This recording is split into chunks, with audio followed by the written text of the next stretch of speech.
Baik, Assalamualaikum warahmatullahi wabarakatuh. Saya Muhammad Rizky Ramadhani dari Praktikum Basis Tata Krasa. Di sini saya akan mencoba mendemonstrasikan database yang saya buat.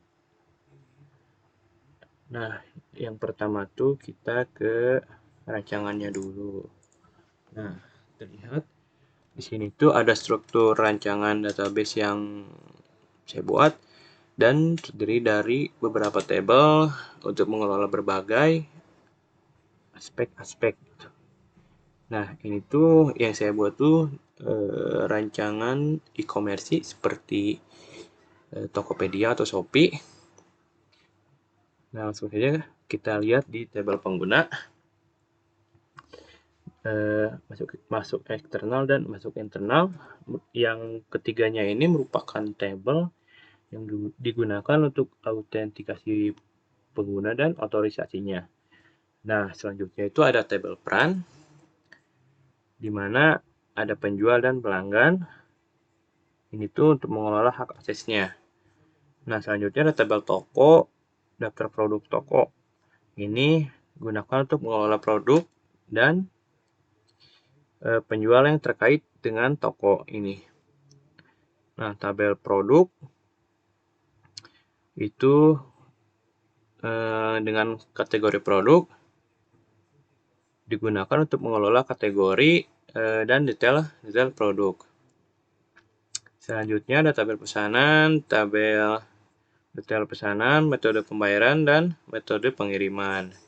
Nah, tabel-tabel ini tuh digunakan untuk mengelola proses pemesanan yang dilakukan oleh pelanggan dan pembayarannya juga. Selanjutnya ada tabel lacak pesanan, dan pengembalian pesanan. Ini untuk mengelola proses pengiriman dan pengembalian pesanan. Nah, lanjut kita ke DDL atau Data Definition Language. Nah, yang tadi itu sudah ada tabel-tabelnya. Kita rubah ke MySQL, ke bahasa MySQL, serta kita tambahkan data-datanya.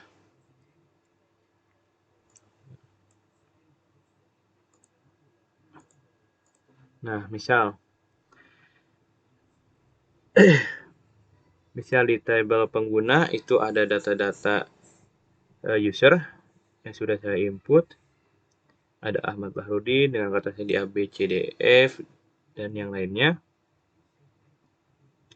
Ini tuh diisi nilainya sesuai dengan kolom pada tabel pengguna. Pengguna ID, nama pengguna, dan kata sandi. Nah, untuk tabel-tabel selanjutnya juga sama. Kita isi sesuai dengan kolom pada tabel tersebut. Nih, ya, terlihat ya. Ada pelanggan, ada penjual, peran. Ini ada alamatnya di pelanggan. Penjual juga, ada toko, daftar produk toko, produk, kategori, pesanan, detail pesanan, metode pembayaran, metode pengiriman, lacak pesanan, dan pengembalian pesanan.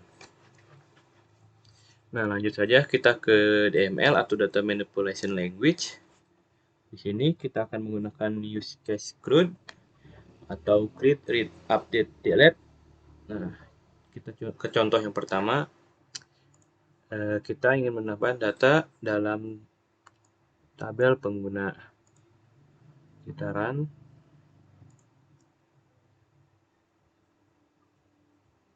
Nah, kita tampilkan. Nah, terlihat bahwa pengguna Virawijaya itu sudah ditambahkan di tabel pengguna dengan kata sandi Vira Sandi 123. Kita coba update kata sandinya. Kita tampilkan lagi. Nah, berubah kata sandinya menjadi Vira 123. Yang asalnya Vira Sandi 123. Nah, kita coba delete. Kita tampilkan Nah, untuk pengguna Vira Wijaya sudah hilang dari tabel pengguna. Lanjut, misal kita ingin mendapatkan data pada tabel produk, yaitu ada InFocus dengan harga 2 juta. Kita update. Nah, kita coba tampilkan. Nah, InFocus sudah ada di tabel produk. Lalu kita ingin menghapus datanya, sehingga kita tampilkan. Nah, sudah tidak ada. Mungkin seperti itu untuk yang DML. Lalu kita ke select. Nah, misalnya kita ingin menampilkan sebagian kolom dari tabel produk. Misalnya kita ingin menampilkan hanya harga produk dan nama produknya saja. Maka yang didapat seperti ini. Harga produk dan nama produknya saja yang terlihat. Untuk yang kedua, menampilkan kolom harga produk dari tabel dengan urutan yang lebih awal hingga yang lebih akhir. Maksudnya, nah, kita ingin menampilkan data dari produk, namun kita ingin harga produknya itu diurutkan dari awal, dari yang terkecil hingga yang terbesar. Nah, terlihat yang lebih murah itu sampo dengan harga 10.000 dan MacBook yang paling mahal. Selanjutnya ada menampilkan kolom status pesanan dengan kondisi tertentu dan mengurutkan kolom produk ID dengan ascending. Sama seperti tadi diurutkan. Namun di sini ada pengecualian, yaitu status pesanan yang sudah diterima. Kalau belum diterima, yaitu maka tidak akan keluar hasilnya. Jadi yang keluar itu yang sudah diterima saja. Nah, lanjut kita ke DQL atau Data Query Language. Nah, yang pertama ada pertanyaan, siapa saja pengguna yang terdaftar dan melakukan login internal. Di sini saya menggunakan live join dan kita coba tampilkan. Nah, terlihat bahwa untuk pengguna yang bukan masuk internal, maka tanggalnya itu berubah menjadi 0. Jadi yang sisanya ini tuh masuk eksternal, jadi bukan masuk internal. Jadi yang masuk internal saja yang tanggalnya akan terlihat. Nah, yang kedua itu apa saja produk yang tersedia di toko dalam database ini. Sini kita memakai inner join dan ditampilkan. Nah, hasilnya seperti ini. Jadi query ini tuh menampilkan produk-produk yang tersedia dan juga toko-toko yang menjual produk-produk tersebut. Misal dari ID 246810 itu hanya ada di Toko Jaya dan sisanya itu ada di Toko Makmur. Mungkin seperti itu. Untuk pertanyaan ketiga, yaitu siapa saja pengguna yang melakukan login eksternal mempunyai peran sebagai pelanggan. Nah, di sini kita menggunakan track join dan kita tampilkan. Nah, terlihat bahwa untuk pelanggan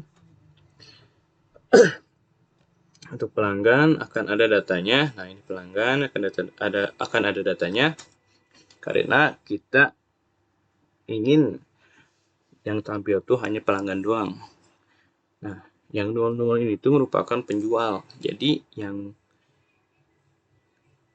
tampil tuh hanya pelanggan saja.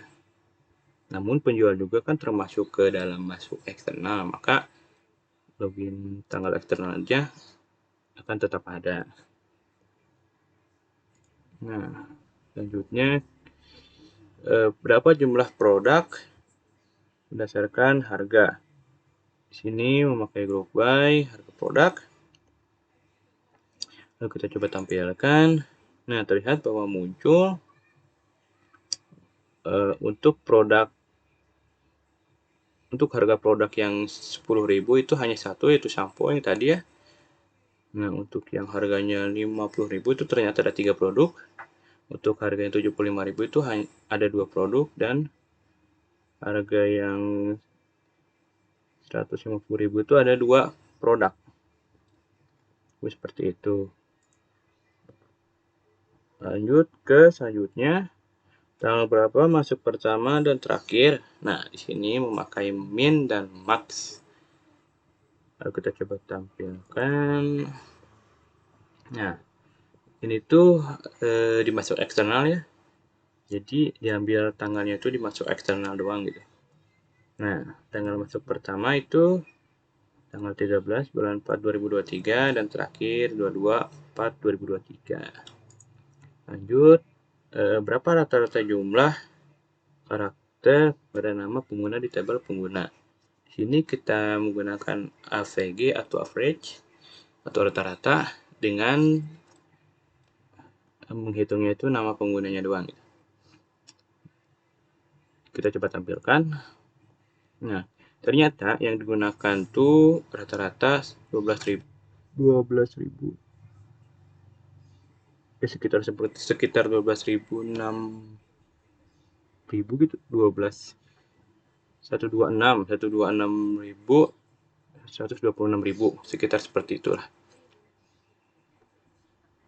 Nah, selanjutnya, berapa rata-rata masuk harian pada tabel internal? Kita coba run, ternyata hanya 1 saja.